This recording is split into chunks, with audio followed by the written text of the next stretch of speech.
একেবাৰে টেষ্টি আৰু একেবাৰে বজাৰৰ দৰে খাবলৈ বহুত সোৱাদ লগা টেষ্টি আৰু এয়া চাওকচোন একেবাৰে স্পঞ্জি দেখিছেনে কিমান ধুনীয়া খালে খাই থাকিবৰ মন যোৱা এয়া মিল্ক কেক আজি মই ঘৰতে বনালো আৰু এতিয়া চাহৰ লগত খোৱাহে কথা।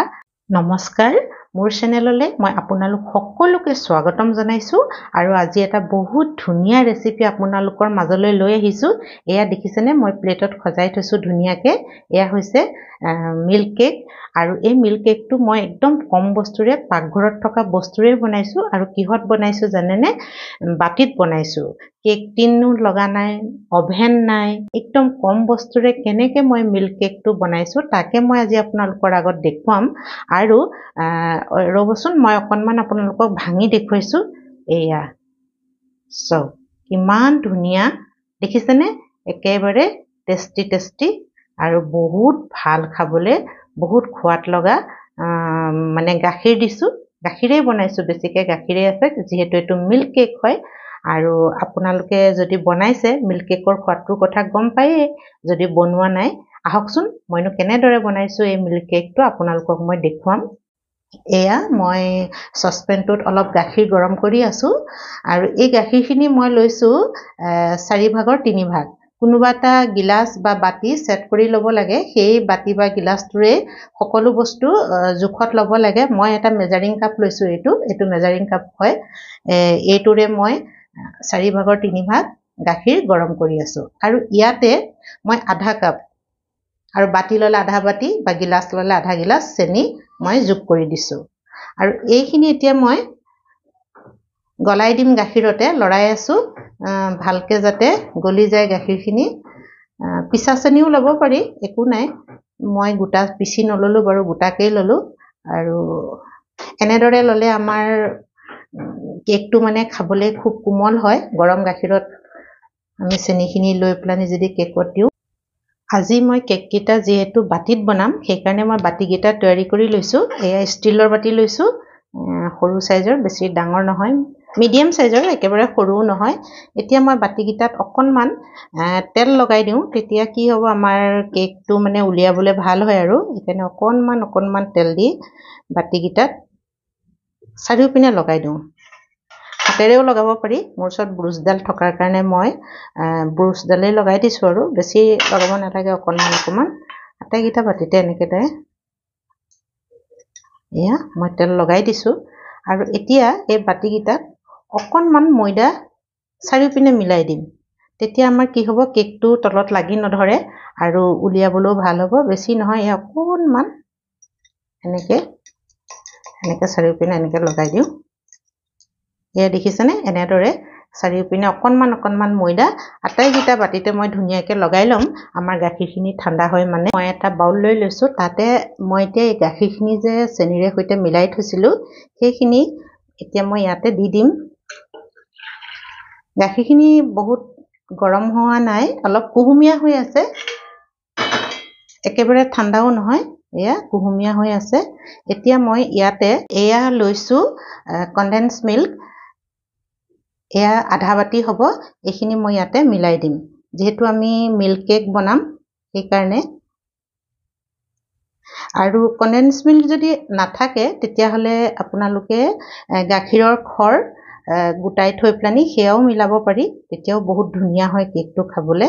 মোৰ ওচৰত তেনেকুৱা নাই, মই সেইকাৰণে এই কনডেন্স মিল্কে মিলাই দিছো আধা বাটি। একদম ঘুলি লৈছো ভাল ধৰণে, দেখিছেনে? এতিয়া মই ইয়াত মিলাম পাউডাৰ গাখীৰ 2 চামুচ। পাউডাৰ গাখীৰ 2 চামুচ থাকিলে মিলাব লাগে, নাথাকিলে বাৰু একো নাই, কিন্তু মিলালে বেছি ভাল। যিহেতু আমি মিল্ক কেক বনাইছো সেইকাৰণে আমি ইয়াত কোনো ধৰণৰ তেল বা ঘি বা বাটাৰ ইউজ নকৰো, সেইকাৰণে অকল গাখীৰেই বনাব লাগিব। সেইকাৰণে আমি এয়া 2 চামুচ পাউডাৰ গাখীৰ মিলাই দিছো আৰু মিলাবই লাগে, মিলালে ভাল হয় আৰু সোৱাদটো বাঢ়ি যাব, নহয় জানো? আৰু খুব ভালদৰে মিলাই লৈছো যাতে গুটিকেইটা নাথাকে, কাৰণ গাখীৰখিনিও অকণমান আমাৰ কুহুমীয়া হৈ আছে, বহুত বেছি গৰম নহয়। কুহুমীয়া, বহুত বেছি গৰম গাখীৰ ল'ব নালাগে দেই, বেয়া হ'ব। কুহুমীয়া হৈ আছে। এতিয়া মই ইয়াত মিলাম এয়া চুজি 2 চামুচ, এয়া 2 চামুচ হ'ব। 2 চামুচ চুজি মিলাই দিছো।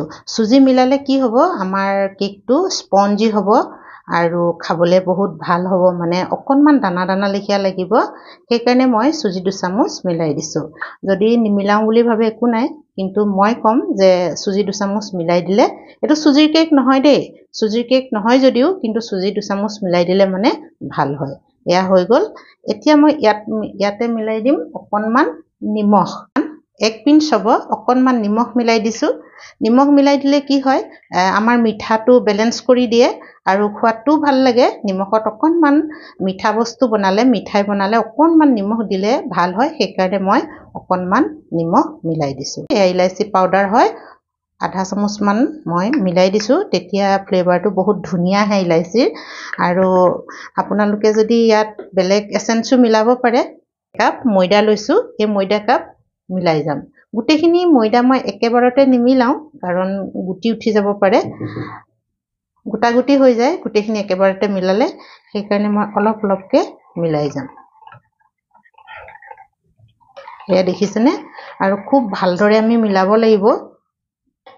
যিমানে আমি এইখিনি ভালদৰে মিলাম, আমাৰ কেকটো সিমানে স্পঞ্জি হ'ব, কোমল হ'ব। এয়া এতিয়া মই আকৌ আৰু অলপমান দি দিছোঁ।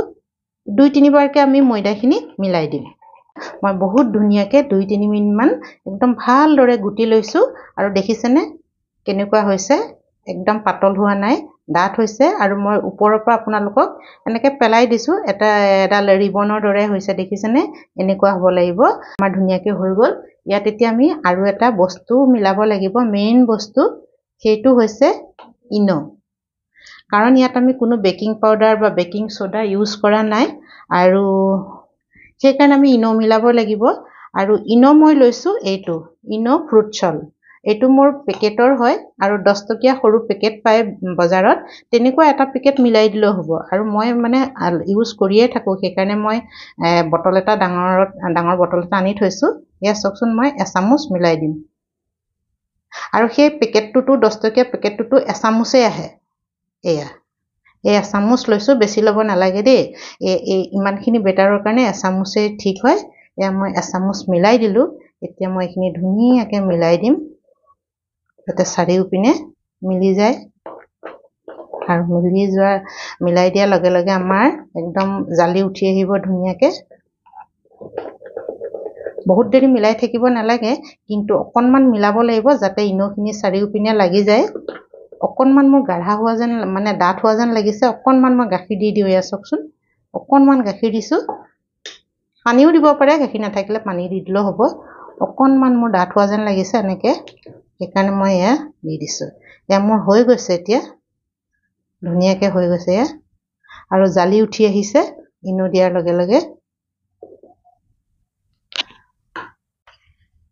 এয়া মোৰ হৈ গ'ল।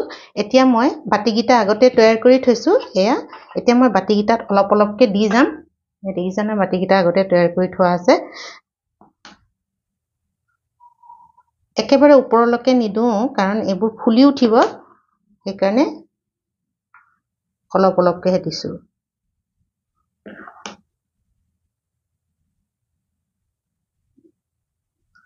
এতিয়া মই চাৰিওটা বাতিতে ধুনীয়াকৈ দি যাম।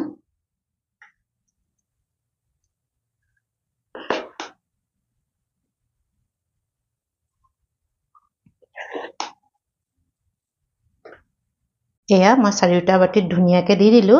এতিয়া অকণমান মই বাদাম দি সজাই দিম। বাদাম দি নসজালেও হয়, একো নাই, থাকিলে দিব লাগে। আৰু যি থাকে ঘৰতে, খিচমিচ, বাদাম, কাজু, মই অকণমান বাদাম দি সজাই দিছোঁ, তেতিয়া দেখিবলৈ ভাল লাগে। নিদিলে একো কথা নাই, মই আছে কাৰণে দি দিছোঁ আৰু অকণমান। এয়া ধুনীয়াকৈ, এয়া দেখিছে নহয়? এতিয়া আমাৰ হৈ গ'ল। এতিয়া আমি গেছৰ ওচৰলৈ যাওঁ। এয়া মই কেৰাহীখন আগতে গৰম কৰি থৈছোঁ। এয়া দেখিছেনে? এইখিনি বালি নহয় দেই, এইখিনি নিমখ হয়। বাৰে বাৰে ইউজ কৰাৰ কাৰণে নিমখখিনি ক'লা হৈ গৈছে। আৰু মই ইউজ কৰাৰ পিছত ধুনীয়াকৈ ঠাণ্ডা কৰি বটলত ভৰাই থৈ দিওঁ। বহুতবাৰ ইউজ কৰিছোঁ, সেইকাৰণে ক'লা হৈ গৈছে। আৰু ইয়াত মই এটা ষ্টেণ্ড দি দিছোঁ। এইটো ষ্টেণ্ড যদি আপোনালোকৰ নাথাকে, প্লেট এখন দি দিলেও হ'ব, প্লেটতো দিব পাৰে। এতিয়া মই ধুনীয়াকৈ বাতিকেইটা বহুৱাই দিম। এয়া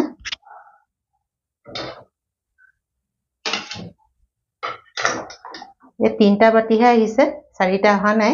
একো নাই বাৰু মই তিনটাকে দি দিছো এতিয়া মই কি কৰিম ঢাকোনখন লগাই দিম ধুনীয়াকে এয়া আৰু ঢাকোনখন লগাই গেছটো সিম কৰি থৈছো এতিয়া মই 15 মিনিট মান লাগিব বেছিও লাগিব পাৰে হয়তো কমও লাগিব পাৰে কাৰণ গেছটোৰ ফ্লেমটোৰ ওপৰতো ডিপেন্ড কৰে বা কেৰাহীখনৰ ওপৰতো ডিপেন্ড কৰে সেইকাৰণে মই 10 মিনিটৰ পিছত চাম আৰু আপোনালোককো দেখুৱাম এয়া মোৰ 15 মিনিটতকৈ বেছিয়ে হৈ গ'ল মই এতিয়া দাঙি চাওঁচোন কি হৈছে ঢাকোনখন দাঙি নিও গৰম হৈ আছে একদম সাৱধানতাৰে এইয়া চাওকচোন মোৰ কেক কিটা ধুনীয়াকে ফুলি উঠিল দেখিছেনে মই কম কম দিছিলো আৰু এতিয়া মই চেক কৰি চাওঁ এই চাকুখন ভৰাই চাম যদি ক্লিন হৈ আহে জানিম আমাৰ হৈ গৈছে চাকুখন দেখিছেনে ধুনীয়া ক্লিন হৈ আছে কটো অকনমানো লগা নাই মানে আমাৰ কেক ধুনীয়াকে হৈ গৈছে সিজি গৈছে বেক হৈ গৈছে এতিয়া আৰু দিব নালাগে মই গেছটো অফ কৰিয়ে দিলো যদি এই চাকুখনত অকনমান লাগি আহিলে হয় তেতিয়া মই আৰু অকনমান দেৰি দিলো হয় কিন্তু এতিয়া আমাৰ ধুনীয়াকে হৈ গৈছে ফুলি উঠিছে একেবাৰে মানে ধুনীয়া গন্ধ আহি আছে আৰু কেকৰ একেবাৰে মোৰ আৰু এটা বেছি হৈছিল নহয় এয়া চাওকচোন মই এইফালে দি থৈছো তাৱাখনতে ইয়াত তিনটাহে হল চাৰিটা হৈছিল আমাৰ বাটি এটো বাটি মই ইয়াত দিছো এটো হোৱা নাই অকনমান দেৰি লাগিব বাৰু এতিয়া এইগিটা গৰম হৈ আছে যেতিয়া ঠাণ্ডা হ'ব মই আপোনালোকক ধুনীয়াকে দেখুৱাম বহুতে ধুনীয়া হৈছে আৰু মই আগতেও বনাইছো খাবলৈ মিল্ক কেক বহুত ভাল হয় আপোনালোকৰ আগত মই ধুনীয়াকে দেখুৱাম ভাঙিও দেখুৱাম তেতিয়া আপোনালোকে চাবচোন এয়া দেখিছেনে প্লেটত মই ধুনীয়াকে বাটি কিটা সজাই থৈছো আৰু ঠাণ্ডাও হ'ল এতিয়া আমি উলিয়াব পৰা হৈ গৈছে আৰু এয়া চাওকচোন কিমান ধুনীয়াকে ফুলি উঠিছে বাটিত বনাইছো যদিও বহুত ধুনীয়া হৈছে এতিয়া মই কিনাৰ গিটা অকনমান এনেকুৱাকে এৰুৱাই লৈছো তেতিয়া উলিয়াবলৈ ভাল হ'ব আৰু মই এটা ধুনীয়াকে উলিয়াই পেলানি আপোনালোকৰ আগত দেখুৱাম এয়া মই এতিয়া এটো উলিয়াই দেখুৱাম আপোনালোকৰ আগত এইটো চাওকচোন কিমান ধুনীয়াকে ওলাই গৈছে এয়া আৰু পিছ সাইডটো মই দেখুৱাই দিছো এইটো চাওকচোন একদম ধুনীয়া টেষ্টি একদম স্পঞ্জি এয়া দবালে ভিতৰলে সোমাই গৈছে দেখিছেনে এতিয়া মই আপোনালোকৰ আগত আটাইকিটা উলিয়াই দেখুৱাম এয়া এইটো চাওক কিমান ধুনীয়া হৈছে একদম টেষ্টি মিল্ক কেক বাটিত বনাইছো তাকো অকনমানো বেয়া নহয় ধুনীয়াকে বনাব পাৰি এয়া আমাৰ হৈ গ'ল মই ধুনীয়াকে বাটিৰ পৰা উলিয়াই প্লেটত খজাই দিছো দেখিবলৈ কিমান ধুনীয়া লাগিছে নহয় নে আৰু এইটো মানে তাৱাখনত যে বনাইছিলো সেইটো হয় অকনমান গৰম হৈ আছে উলিয়ালে ভাগি যাব পাৰে সেইকাৰণে মই এইটো পিছত উলিয়াম আৰু এই তিনটা মই উলিয়াই দেখুৱাইছো আপোনালোকক এয়া দেখিছে নহয় এতিয়া মই এটা কাটি দেখুৱাম আপোনালোকৰ আগত এয়া এটা কাটি দেখুৱাম ৰব